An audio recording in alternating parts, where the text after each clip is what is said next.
holding a Doctor of Laws in the Law of the Sea from University of Ghent, Belgium, as well as a Master of Laws and Bachelor of Laws from the University of Nairobi. He has received honorary Doctor of Letters degrees from the University of Cape Town of Cape Coast, Ghana, and a Doctor of Science degree from Bells University of Technology here in Nigeria.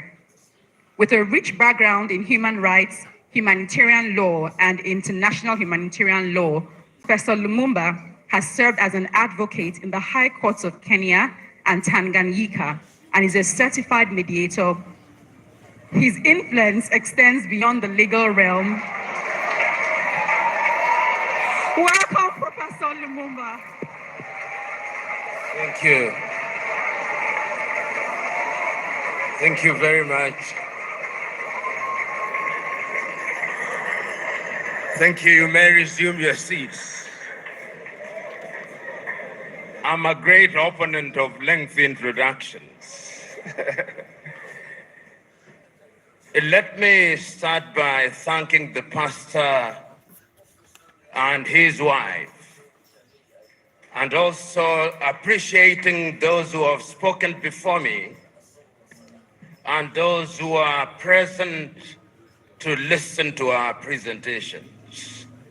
Without you, we would be talking to ourselves.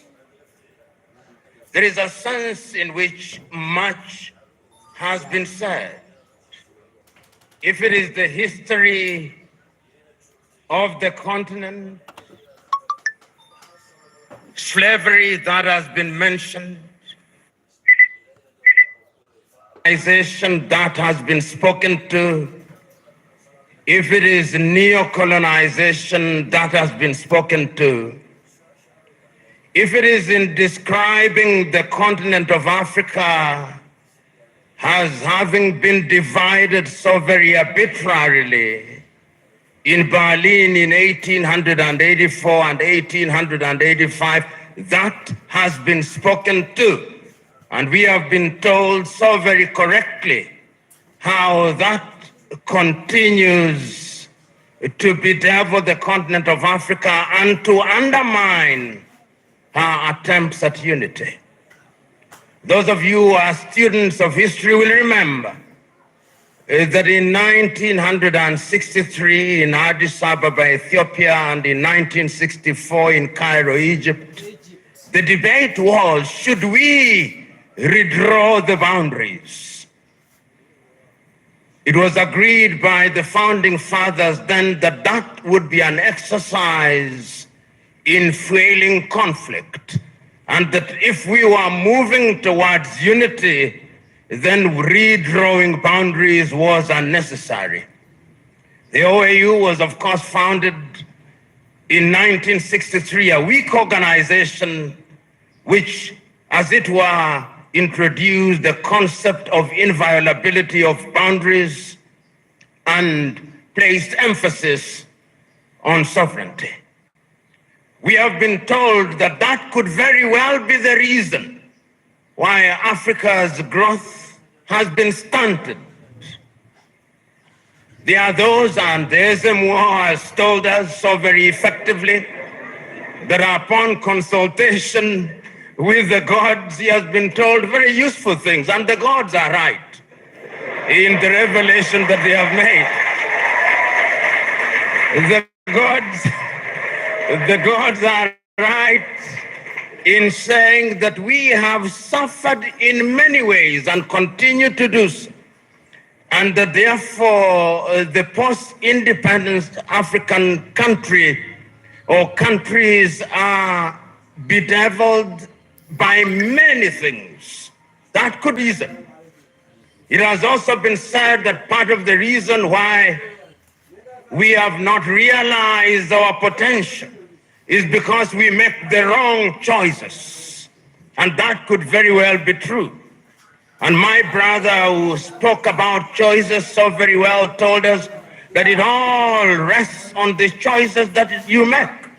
And you who are Christians will remember that at critical moments, even in the Christian tradition, it has always been a question of choices. If you read the book of 1 Kings at chapter 18, when there is conflict in that little place called Israel, Elijah summons them and says, choose you now. If Baal is God, bring the 450 disciples of Baal and the 400 of Asherah who dine with Jezebel. And if God is God, let him be worshipped. If Baal is Baal, let him be worshipped. Perhaps that is the reason why we are where we are. We never make the right choices. We choose Baal when we should be choosing God. There are those who have said possibly, and you see this choice if you read the book of Joshua chapter 24, when he calls the Israelites and tells them, choose you now. Do you want to worship the gods whom your ancestors worshipped before they crossed the river, or the gods of the Amorites in whose land you dwell? As for me and my house, we shall serve the Lord. Perhaps we are not serving the gods, and that the gods are angry. And in the anger, they continue to visit pain upon us. So there is a sense in which all and many things have been talked about. But Africa sometimes judges ourselves very harshly and with a jaundiced sense of history. The post-colonial African state, the oldest post-colonial African state is Ghana, 66 years only. Nigeria, 63 years only. And we often forget these very important and immortal words of John Henry Clark when he said that all African countries, upon regaining independence, started to conduct their affairs on the basis of systems of governments that were borrowed from Europe, and that none of them will ever succeed on the basis of borrowed systems. And as if he were a Jewish prophet, he is being proven right on a daily basis. Because whenever we in the African countries think that we have identified the problem and that we have identified the antidote, when we apply the antidote, new wounds appear. That has been the state of Africa, and that continues to be our state. And therefore, when we judge Africa, we must ask ourselves, from whose lens are we judging Africa? When in 1965, the Osagie for Kwame Nkrumah wrote the book Neocolonialism, the Last Stage of Imperialism, and the Most Dangerous, he was right, and he was overthrown for it, because the colonizer left but never left. And if you have any doubt, see what is happening in Niger, in Guinea, in Burkina Faso, in Mali. They are alive and well. And Africa remains the only continent in the world that is still referred to as Francophone, Anglophone, Lusophone, and now we are beginning to even call it Russophone and Sinophone and Indophone. There is a sense in which we must never forget this, so that when we are judging Africa, we ought to judge her on the basis and upon the realization that the headwinds that stand on our path are numerous, and that there is no shortage of fifth columnists within our ranks. The SMO spoke, and if the SMO were to speak a little longer, he would have reminded you of what Chinua Achebe said in Things Fall Apart, that they came and put the things that held us together, and we can no longer reason as one. And he said, we may have sent the white man away, but what about our brothers whose minds they have infected and infested? And there is no shortage of them. So Africa can and will arise. And if you look at the continent of Africa, she has always been conscious of the need to do right things. And if you look at the continent since 1963, and I can remember this so very vividly, I can remember Kwame Nkrumah in 1957 on the 6th of March saying, the freedom of Ghana means nothing if the rest of Africa is not free. He says the same thing in 1958. He repeats the same thing in 1960 in Casablanca, Morocco. He repeats it again on 25th of May, 1963 in Addis Ababa, Ethiopia, where he tells the 32 heads of states gathered there, we must live here with one army. We must live here with one currency. We must live here with one foreign policy coordinated. And I even suggest that we can have a capital, and I suggest Bangui in Central African Republic because it is the most central. But we listen to him not.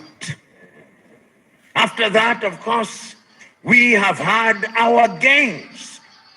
Under the aegis of the OAU, Africa was able to eliminate apartheid South Africa. Under the aegis of the OAU, Africa was able to chase away the Portuguese in Cabo Verde, in Angola, in Mozambique, in Guinea-Bissau. Under the aegis of the OAU, Africa was able to chase away the apartheid regime in what is now Namibia and the Ian Smith regime in what is now Zimbabwe. Let us not judge ourselves too harshly. We have made our mistakes, but sometimes it is proper, as my sister said, that we see half full glass rather than half empty. We must not debilitate ourselves by constantly bashing ourselves and looking at Africa from jaundiced eyes from Europe and America. And I'm suggesting to you, we have and will continue to make our mistakes. Look at Africa and the decision that she has made for herself over the years. As early as 1980, Africans sitting here in Lagos, Nigeria, came up with the Lagos Plan of Action. And the Lagos Plan of Action told Africa, in order for Africa to realize our potential, we must trade amongst ourselves. But the neo-colonizer was not resting. A little earlier, 5 years earlier, the neo-colonizers had sat down in Lomé in Togo, not too far from here, and came up with an agreement of African and European and Pacific countries. And when that did not work, they sat again in Cotonou here in Benin and came up with the Cotonou Agreement. They are never resting. We must never forget that. The neo-colonialist is alive and well, and is always trying to frustrate what we do because Africa is their hunting ground. And we did not stop there. When we are doing things, you tell me what Africa has not tried to do. In terms of the airspace, we agreed in Yamoussoukro, in La Côte d'Ivoire, that we will open our airspaces in 1988. We sat in Abuja here in Nigeria in 2001 and said we are going to spend not less than 15% of our budget in the health sector. We sat in Malabo, Equatorial Guinea in 2014 and said we were going to focus on agriculture. We sat down in Maputo in 2013 and said we were going to ensure that our women were mainstreamed in the activities of Africa. We sat down in Abuja in 2013, in 2014 and said we were going to have free movement of people, and once again sat down in Kigali, Rwanda 2018 and said we were going to eliminate visas. We sat down in Abuja and said that we were going to silence the guns in 2013. We did not. And we sat down in 2020 and said we were going to silence them. And now the guns are alive and well. And who are supplying us with the weapons? It is not us. It is others. Should we blame them? Yes, we should. Should we blame ourselves? Yes, we should. So Africa has always been a battleground. And the rhetoric that we see and the manner in which we ourselves are educated. My sister talked about education. But really, what are we teaching ourselves? It is fella Nicola Pokuti said, "Teacher, don't teach me nonsense."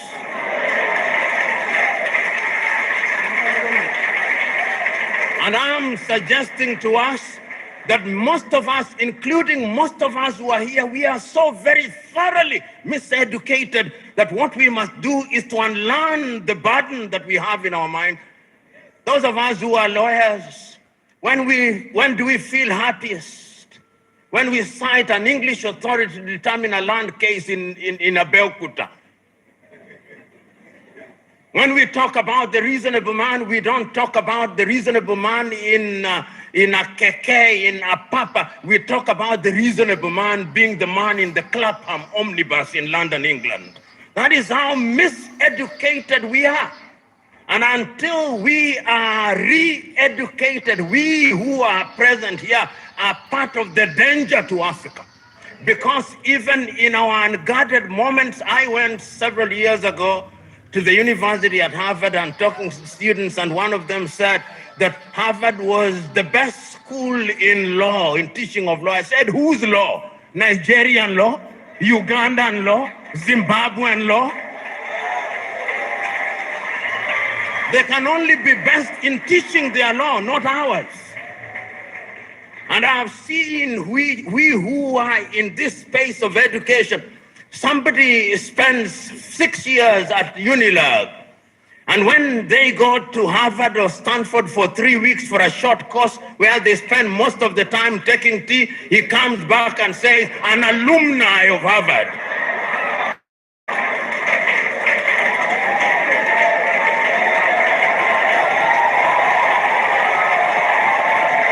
So the time is now. The time is now to begin re-educating ourselves. The time is now to exercise the ghost of low self-esteem. You know, Africa has many things. We have talked about our mineral resources. We've talked about our arable land. We have talked about many things, but from where I sit, the greatest African resource is the human resource. You know, Africa has been so wronged by other civilizations. We were the enablers of the first industrial revolution. When our ancestors were taken to work in the farms in Europe, we enabled that revolution. Right now, we are enabling the fourth industrial revolution and the fifth industrial revolution. That is why they have talent visas, because they are taking our talent. If it is not nurses, it is our IT gurus. If it is not our IT gurus, it is our engineers. And we are gleefully letting them away. I see our heads of state saying, we have signed a contract to take our workers to Saudi Arabia, modern day slavery.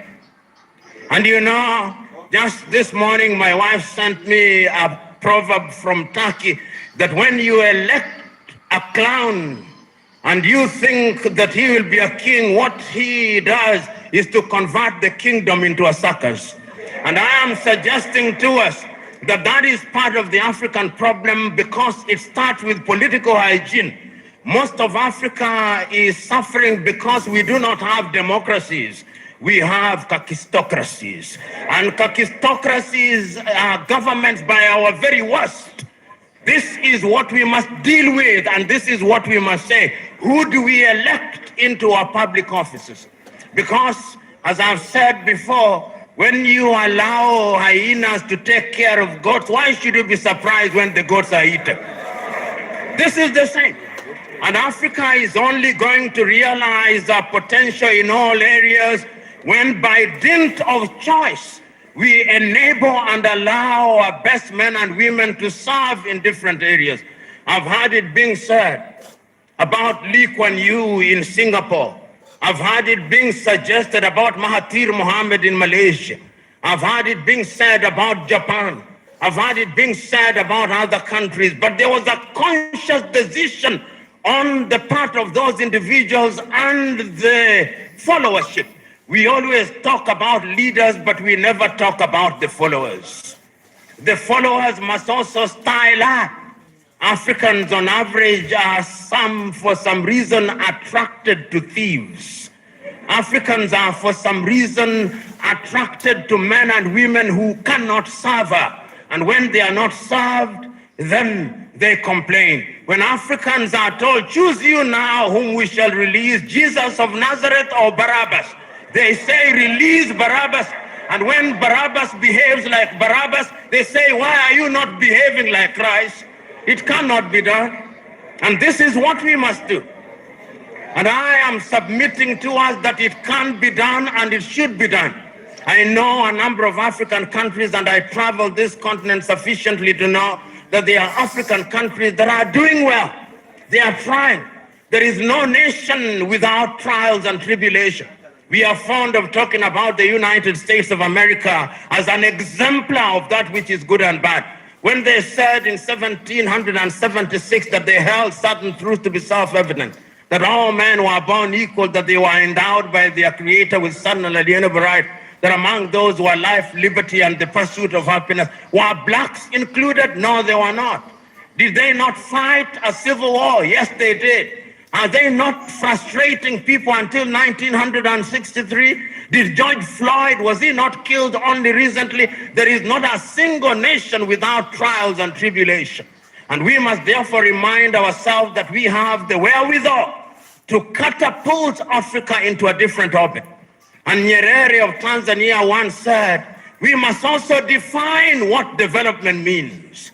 And he said, development does not mean necessarily the building of skyscrapers. There is nothing wrong with that. But let the Americans go to the moon. We are going to provide water to our villages. We must define what development means. And once we define what development means and we define ourselves, then Africa shall realize our potential. In 1996, Thabo Mbeki talked about an African. Who is an African? Who are you? Define yourself first. The Chinese define themselves. The Indonesians define themselves. The Koreans define themselves. We must define ourselves and begin to believe in our institutions. You know, and I see it in this part of the world. When we want to look at our economy, we say, what does Moody's say? And Moody's is very moody when they come to Africa. Moody's. Can the Department of Economics at Unilag not do that? Can't they? McKinsey, an American outfit, they are the ones who come here and tell us how our economy is behaving. When the American dollar as much as sneezes, the Naira goes into... Why? 63 years after independence in Nigeria, 66 in Ghana, 61 in Kenya and many other countries, we still believe that somebody else's currency is what must define us. 63 years after independence, we are still importing chicken as if our chicken forgot how to lay eggs.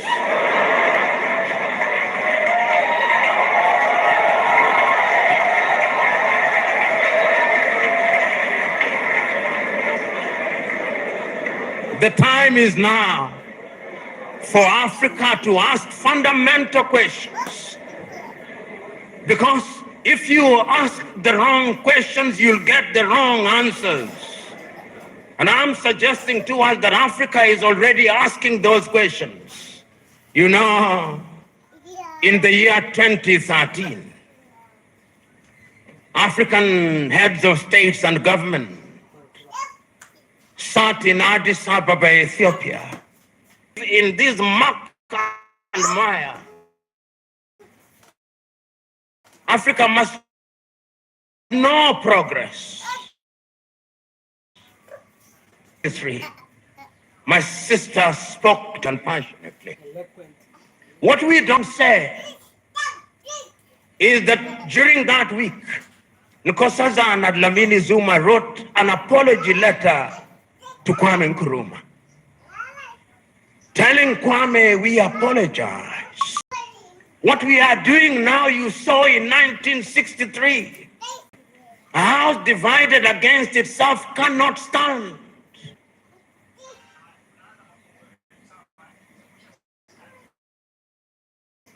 Now we are living through Africa Agenda 2063. We are living through the Sustainable Development Goals. And I'm not a Jewish prophet nor related to one, but I can confirm to you, we will not fulfill any one of them. You cannot, in the nature of things, engage the reverse gear and then think you'll reach your destination. You cannot. And that is what most African countries have done. So the time is now, as the cliche goes, when you are in a hole, you stop digging. And Africa must stop digging. And if we stop digging and we look at what we have, Africa Continental Free Trade Area says that we are going to trade amongst ourselves in the world. Africa trades ourselves at best at 20%. Europe at about 70%, North America possibly 65%, Asia now going to 60%, Latin America going to 55%, Africa 20%. What must we do? We must stop certain things that stand in our way. Conflict. Look at Africa as I speak to you. Look at Sudan. For the last 2 months, there is no economic activity in Sudan. They are destroying what they once built. Even if you wanted to trade, who do you trade with? Generating as at now 2.5 million refugees. I do not hear the voices of African leaders, no. Their silence is eloquent. And when they speak mutedly in sanitized languages, and people are dying. Children who ought to be vaccinated in Sudan are not getting vaccinated. Here in your neighborhood in Cameroon, children have not gone to school for the last many years. Conflict. In northern Mali, the country is divided de facto into two. In the Democratic Republic of Congo, 120 armed groups, yet it is the busiest airspace in the continent of Africa. Minerals are being taken away to Europe and America. Central African Republic, the same. Libya, the same. Several months ago, I wrote to the chair of the African Union and all African heads of state and said, convene a meeting with only one agenda item. What can we do to save Africa from this slide? Only 4 replied. That is the state of the continent of Africa. We must deal with the basic things. We must solve conflict. We must change our governance. Because if we don't deal with the question of governance, we are going nowhere.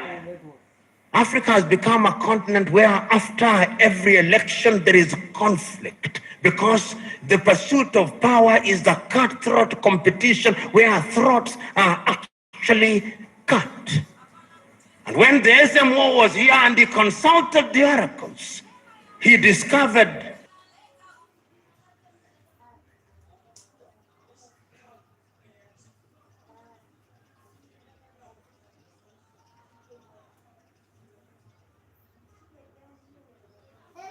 that we have a problem in that direction. And that the sooner we resolve that, the safer we will be. Africa can rise and Africa will rise. But it's not going to rise by prayer and fasting. We must pray and fast, but it will not happen. Because the last time I checked, even those of you are believers, when Abraham was taken from Ur of the Chaldeans and given Canaan, it was not on a silver platter. He had to fight the Canaanites. He had to fight the Philistines. That is the nature of divine instruction. Go ye and subdue the world by the sweat of thy brow. The kitchen where they make manna was closed. And it is our duty, therefore, as Africans to begin to rethink the younger generation. You know, there is a saying in Chichewa in Malawi that more precious than our children are our children's children. So when we are doing these things, we must remind ourselves that we are doing for this generation and generations yet to be born. When my good sister was speaking, she started in 1969 about the education. We were alive. Then you came to the year 2023 and we are alive. But when you came to the year 2077, knowing as we do that we are not immortal, we shall be assumed into heaven. Some of you who will be alive, you will be old and possibly stupid and not very useful to anybody. This is why we say it is intergenerational. So, brethren, what we must now do is to ask ourselves, then what do we do? Beyond the rhetoric, what do we do? And what is beautiful in Africa now, not only in the continent of Africa, is that there is a consciousness. You know, I'm in a church setting, and sometimes it is good to remind you, for those of you who believe and believe rightly, even in the Bible, sometimes those who are saying the right things think that they are the only ones, thinking in silo. You remember Elijah going and saying, but Lord, I'm the only one who has not bowed to Baal. He was told, no, there are 7,000 others. And as I travel across Africa, there are 7,000 others. Today I've seen many of them. Today I've had the honor and privilege of listening to many of them. One enlightened more than the other. One more passionate than the other, talking about what we can do. And talking about the place of Nigeria in that space. Times without number have talked about Nigeria and reminded Nigerians that the day you become great, that is the day Africa becomes great. When I hear Nigeria economists and politicians telling me that the GDP of Nigeria is 500 billion United States dollars, and that therefore it is the biggest economy in the world, I am reminded of the words of Yoweri Kaguta Museveni, my friend, when he says, in a debate between dwarfs, what is the value of one dwarf saying I'm taller than the other dwarfs?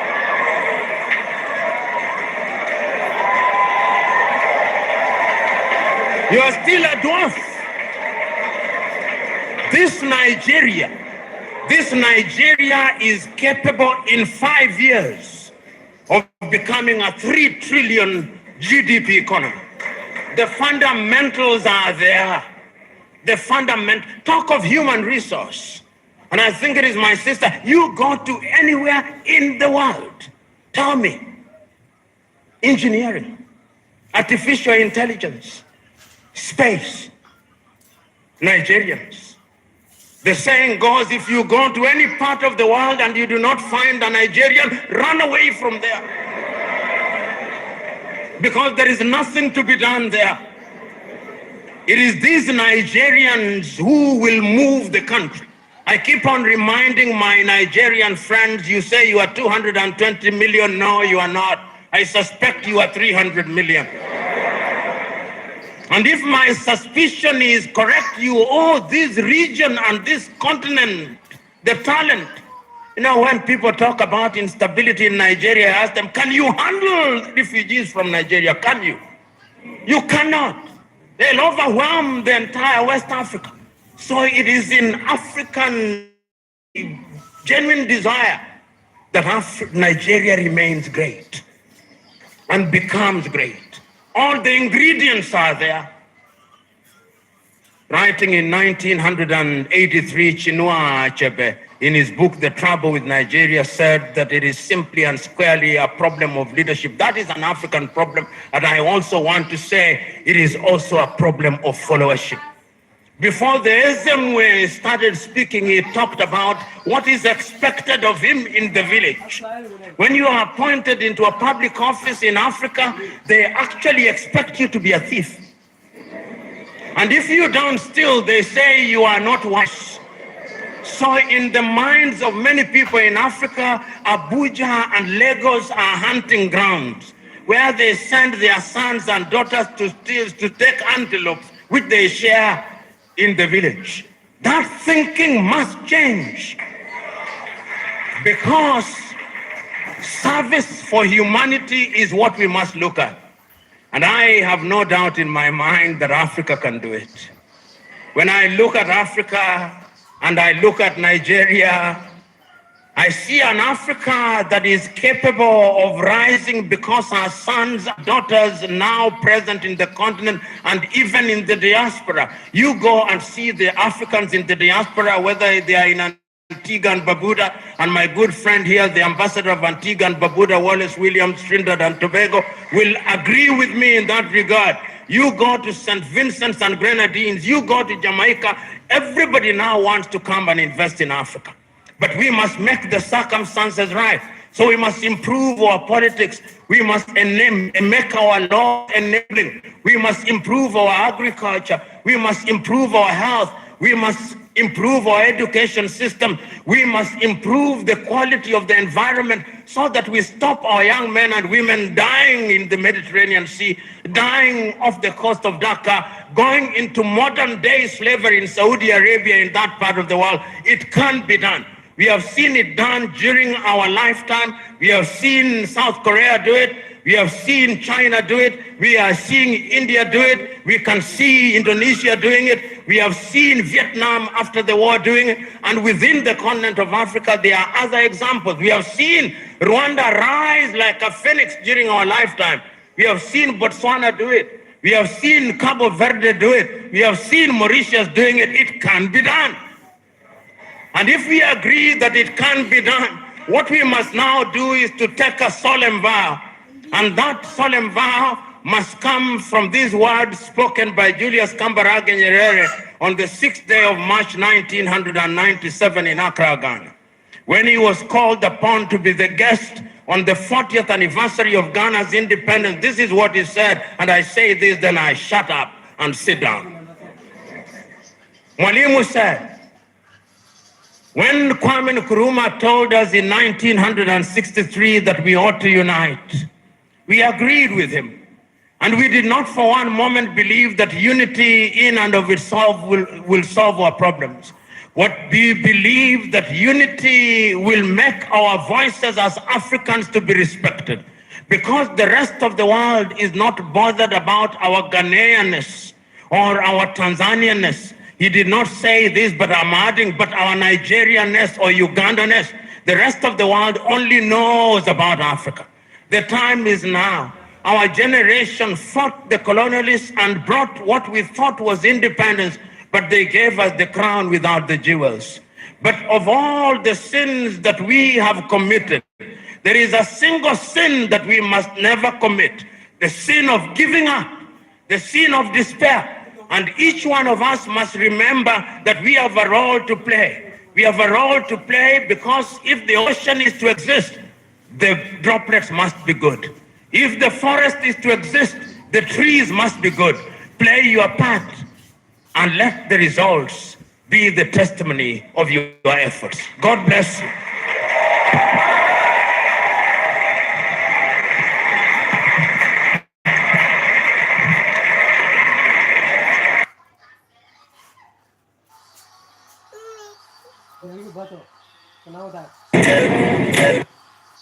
Come on, lady.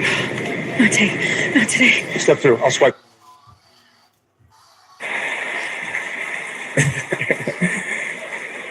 But that notwithstanding, I think it is in order to recognize His Excellency, the former President of the Federal Republic of Nigeria, Dr.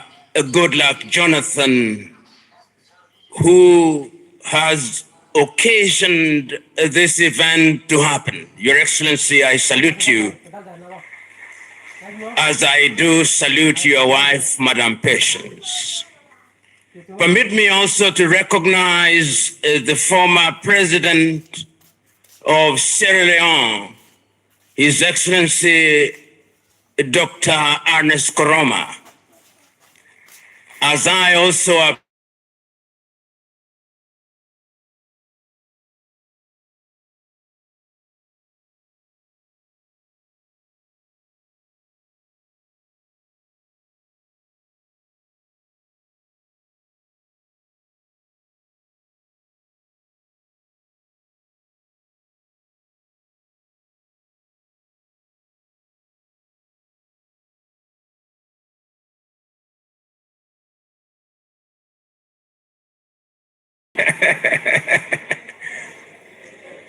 I also want to appreciate a Nigerian friend who, while out of this country, said in the recent past, because who defines democracy?